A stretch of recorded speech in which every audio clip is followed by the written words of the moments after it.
Welcome to special education. नमस्कार दोस्तों, स्वागत करता हूं आप सबका आपके अपने यूट्यूब चैनल में जिसका नाम है स्पेशल एजुकेशन। जैसा कि आप लोग अपनी मोबाइल स्क्रीन पर देख सकते हो दोस्तों, चंडीगढ़ हाई कोर्ट की तरफ से जो पियोन की भर्ती के रिगार्डिंग हमारी सीरीज चल रही थी उसकी है आपकी क्लास नंबर 27। और अब से या एक दो दिन से आपकी ये क्लास लंबी होती चलेगी, ठीक है। मतलब ये क्लास की लेंथ आधे घंटे से लेकर 1 घंटे तक जा सकती है, क्योंकि अब आप लोग के एग्जामिनेशन में ज़्यादा टाइम नहीं रहा। इसके अलावा जो आपके हिस्ट्री की क्लासेस है वो भी आपकी रेगुलर हो जाएगी, ठीक है। तो मतलब बहुत सारा कंटेंट मिलने वाला है अब आपको आगे चल के इस चैनल पर।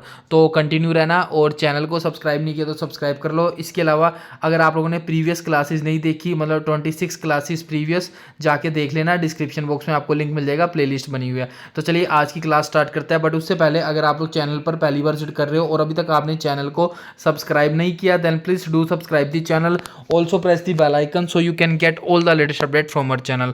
चलिए दोस्तों, अब हम स्टार्ट कर लेते हैं बिना कोई टाइम वेस्ट किए। पहला क्वेश्चन आप लोगों के सामने है, आज है 30 सितंबर 2024। और पहला क्वेश्चन आपके सामने है, इंडियन न्यूज़पेपर सोसाइटी के नए प्रेसिडेंट बनाए गए हैं जिनका नाम है MV श्रेयांश, ठीक है। दोबारा रिपीट कर देता हूँ, INS, ये इंडियन नेवी सर्विस नहीं है, ये है आपकी इंडियन न्यूज़पेपर सोसाइटी। इसके नए प्रेसिडेंट आज ही बनाए गए हैं जिनका नाम है MV श्रेयांश। ये आप लोग को याद रखना है, ठीक है। अब जितने भी नए अपॉइंटमेंट हुए हैं वो सारे मैं आप लोग के लिए रिवीजन के तौर पे लेकर आया हूँ, ताकि पिछला आपको सारा रिवाइज हो जाए। और मैं आप लोग के लिए एक बहुत बड़ा टेस्ट भी कंडक्ट करवाने वाला हूँ। एंड इसके अलावा दोस्तों मैं सोच रहा था आप लोग के लिए एक मैराथन लेके आऊँ, ठीक है। टाइम आप डिसाइड करके कमेंट बॉक्स में बता देना, जिस टाइम पे कहोगे मैं आपके लिए मैराथन लेकर आऊँगा। और लगभग काफ़ी लंबी मैराथन होगी जिसमें कि सितंबर मंथ हम लोग कंप्लीट उसमें डिस्कस करेंगे। तो चलिए इस रिवीजन के बारे में बात कर लेते हैं। हम लोगों ने पढ़ा था कि नेशनल राइफल एसोसिएशन के नए प्रेसिडेंट बनाए गए हैं जिसका नाम है कलिकेश नारायण।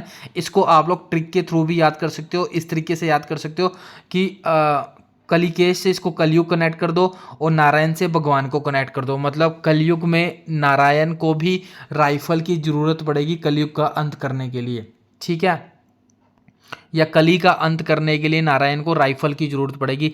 इस हिसाब से कमेंट कर मतलब कनेक्ट कर सकते हो आप लोग। And it's just a trick, इसको अदरवाइज मत लेना, याद करने का तरीका बताया। इसके अलावा सशस्त्र सीमा बल SSB के नए चीफ बनाए गए हैं अमृत मोहन प्रसाद। इसको भी मैंने आपको ट्रिक के थ्रू याद करवाया था। लाइक बॉर्डर पर खड़े होने के लिए अमृत की ज़रूरत पड़ती है। अगला है नेशनल सिक्योरिटी गार्ड के नए डायरेक्टर जनरल बनाए गए हैं जिसका नाम है B Srinivasan. ICC international cricket council के चेयरमैन बनाए गए जय शाह, और ये यंगेस्ट चेयरमैन है अभी तक के, सबसे युवा। आगे है इंटरनेशनल हॉकी फेडरेशन के नए चेयरमैन बनाए गए जिसका नाम है तैयब इकरम। इसके अलावा दिल्ली के नए CM बनाए गए हैं, इनका नाम सबको याद होगा, अतिशी। इसके अलावा commission for air quality management के नए चेयरपर्सन बनाए गए जिसका नाम है राजेश वर्मा, ठीक है। ये जितने भी अपॉइंटमेंट्स हुए थे वो मैंने सारे आपको रिवाइज करवा दिए जितने मुझे याद थे। और इसके अलावा इंडियन न्यूज़पेपर सोसाइटी, ये आज की न्यूज़ है, इसके नए प्रेसिडेंट बनाए गए हैं MV श्रेयांश। तो आई होप इतना क्लियर होगा, इतना आपको रिवाइज हो गया होगा, अच्छे से कनेक्ट करते चल रहे होगे।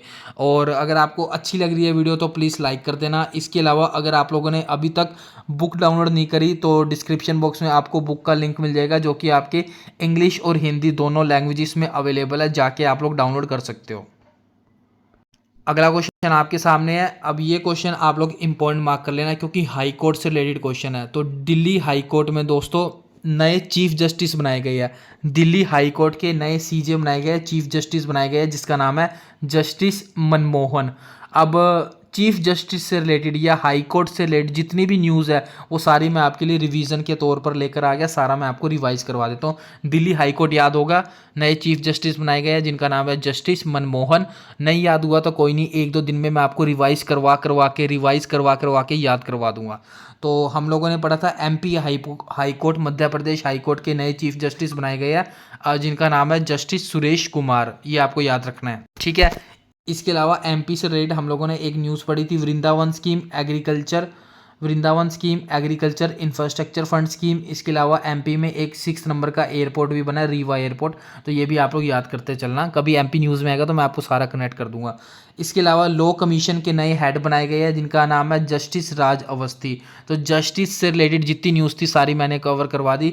इसके अलावा शंभू बॉर्डर पे जो आपके प्रोटेस्ट वगैरह हो रहा था किसानों का, उससे रिलेटेड एक कमेटी बनाई गई थी जिसके हेड बनाए गए थे जस्टिस नवाब सिंह। तो आई होप क्लियर है, दोबारा रिवाइज करवा देता हूँ। दिल्ली हाईकोर्ट के चीफ जस्टिस बनाए गए जस्टिस मनमोहन। मध्य प्रदेश हाईकोर्ट के चीफ जस्टिस बनाए गए justice Suresh Kumar. Law commission के हेड बनाए गए जस्टिस राज अवस्थी। और शंभू बॉर्डर की जो कमेटी के हेड बनाए गए थे वो है जस्टिस नवाब सिंह। तो आई होप ये सारा आपको याद हो गया, रिवाइज भी हो गया, क्लियर भी हो गया। और चलिए अब अगले क्वेश्चन की तरफ मूव कर लेते हैं।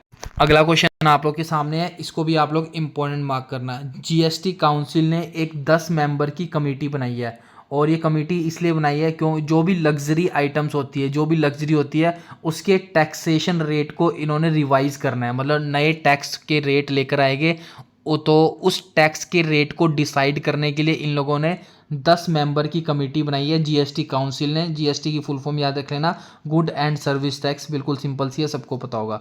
तो इस 10 मेंबर की कमेटी के जो हेड बनाए गए हैं उनका नाम याद रखना है पंकज चौधरी। ठीक है, क्लियर है, दोबारा रिपीट कर देता हूँ। GST council goods and service tax की काउंसिल है, इन्होंने एक कमेटी बनाई है ताकि जो लग्जरी आइटम्स है और उन पे जो टैक्स वगैरह लगता है उस टैक्स के रेट डिसाइड करने के लिए 10 मेंबर की कमेटी बनाई है, और उस कमेटी के हेड बनाए गए हैं पंकज चौधरी। इसके अलावा शंभू बॉर्डर की कमेटी आपको अभी रिवाइज कराया मैंने, इसके हेड बनाए गए जस्टिस नवाब सिंह। ठीक है, क्लियर है। एंड इसके अलावा और यहाँ पे एक्चुअली मैं लिख के लाना भूल गया, मैं आपको वैसे ही रिवाइज करा देता हूँ। एक कमेटी बनाई गई थी मोबाइल और जो इलेक्ट्रॉनिक सेक्टर है, यहाँ लिख देता हूँ मोबाइल एंड इलेक्ट्रॉनिक्स सेक्टर है, इसके रिपेयरेबिलिटी इंडेक्स के रिगार्डिंग एक कमेटी बनाई गई थी, उसके हेड बनाए गए थे भारत खेरा। ये भी क्लियर है। इसके अलावा दोस्तों एक कमेटी और बनाई गई थी, एक्सपर्ट की कमेटी बनाई गई थी आयुष्मान भारत। आपको पता है गवर्नमेंट की स्कीम है, सरकार की स्कीम है, तो इसके पैकेज रेट को डिसाइड करने के लिए, आयुष्मान भारत स्कीम के पैकेज रेट को डिसाइड करने के लिए एक कमेटी बनाई गई थी, और इसके जो हेड बनाए गए थे वो थे वीके पॉल। तो जितनी मेरे को कमेटी याद थी वो सारी मैंने आप लोग को रिवाइज करवा दी। ठीक है, क्लियर है। आगे मूव कर लेते हैं हम लोग। दोस्तों अगर वीडियो अच्छी लग रही है तो प्लीज़ वीडियो को लाइक करके ज़रूर जाना, और कमेंट बॉक्स में ज़रूर बताना कैसी लगी आप लोगों को वीडियो। अगला क्वेश्चन आपके सामने है, बीसीसीआई ये अपना एक नई अकेडमी बना रहा है जिसका नाम है नेशनल क्रिकेट अकेडमी, और ये आपके बेंगलोर में बना रहा है। ठीक है, क्लियर है। दोबारा रिपीट कर देता हूँ, बीसीसीआई अपनी नई क्रिकेट अकेडमी बना रहा है, और ये आपके बेंगलोर में नई क्रिकेट अकेडमी बना रहा है। इसके अलावा दोस्तों हम लोगों ने पढ़ा था सीबीएसई के बारे में पढ़ा था। सीबीएसई एक अपना नया ऑफिस बना रहा है, एक्चुअली शायद बना दिया होगा इन्होंने, और ये कहाँ पर बनाया है इन्होंने, ये दुबई में बनाया है। ठीक है, सीबीएसई ने एक नया ऑफिस दुबई यूएई। ठीक है, यूएई क्यों न्यूज़ में था ये भी कनेक्ट कर, चलो ये ज़्यादा लंबा हो जाएगा, ये कनेक्ट नहीं करता। अभी जो नए ऑफिस खुले उसके बारे में बात कर लेते हैं। एक तो क्रिकेट अकेडमी हो गया, नई बनाई जा रही है बेंगलोर में, और दुबई में नया ऑफिस बनाया है सीबीएसई ने। इसके अलावा एक और जो वर्ल्ड ट्रेड एसोसिएशन है, वर्ल्ड ट्रेड एसोसिएशन, इन्होंने दोस्तों वर्ल्ड ट्रेड सेंटर बनाया है। ये कहाँ पे बनाया है, ये आपके हैदराबाद में बनाया है। तो ये भी मतलब जितने नए ऑफिस बने थे वो सारे मैंने आप लोग को रिवाइज करवा दिए। आई होप क्लियर होगा, यहाँ पे नहीं लिखा हुआ बट मुझे जो थोड़ा बहुत याद था वो मैंने आपको रिवाइज करवा दिया। तो चलिए अगले क्वेश्चन की तरफ मूव कर लेते हैं। अगला क्वेश्चन आपके सामने है। ये क्वेश्चन बताने से पहले ना मैं आपको कुछ रिवाइज करवा देता हूँ। हम लोगों ने 2 दिन या 3 दिन पहले दोस्तों एक न्यूज़ पढ़ी थी वीनस ऑर्बिटर मिशन के रिगार्डिंग। एक्चुअली इसरो का ये वाला मिशन है वीनस ऑर्बिटर मिशन। ठीक है, इसरो का एक मिशन है, यहाँ पे मैं लिख ही देता हूँ। इसरो का मिशन है जिसका नाम है वीनस ऑर्बिटर मिशन। ये मैंने आप लोगों को पढ़ाया था, और मैंने आपको पढ़ाया था सरकार ने अप्रूव कर दिया इसको, और ये आपका चंद्रयान 4 मिशन है। एक्चुअली मिशन है आपका चंद्रयान 4, और इसका नाम रखा है वीनस इसरो मिशन। वैसे इसको चंद्रयान 4 के नाम से भी जानते हैं, चंद्रयान 4 के नाम से। ठीक है, और मैंने आपको पढ़ाया था ये 2027 में लॉन्च होगा। तो इससे रिलेटेड आगे न्यूज़ ये आई है, ये जो वीनस ऑर्बिटर मिशन हमारा इंडिया का इसरो का मिशन है जो कि 2027 में लॉन्च होने वाला है, चंद्रयान 4 इसका नाम है। अब इसको ज्वाइन करेगा स्वीडन, मतलब अब इंडिया स्वीडन के साथ मिलके इस मिशन को ज्वाइन करेगा। तो इसरो के साथ अब स्वीडन मिल चुका है, तो ये दोनों मिलके अब इस मिशन को लॉन्च करेंगे। कब करेंगे? 2027 में। ये मैंने आप लोग को रिवाइज करवा दिया। तो ये थी complete detail. I hope video आपको अच्छी लगी होगी। अच्छी लगे तो लाइक करना। इसके अलावा दोस्तों बुक डाउनलोड नहीं करी तो फटाफट बुक डाउनलोड करके तैयारी करना स्टार्ट कर दो। ये आपकी इंग्लिश और हिंदी दोनों लैंग्वेजेस में अवेलेबल है। इसके अलावा प्रीवियस क्लासेस नहीं देखी तो जाके देख लेना, डिस्क्रिप्शन बॉक्स में आपको सारी काम की चीज़ें मिल जाएगी इस वैकेंसी के रिगार्डिंग।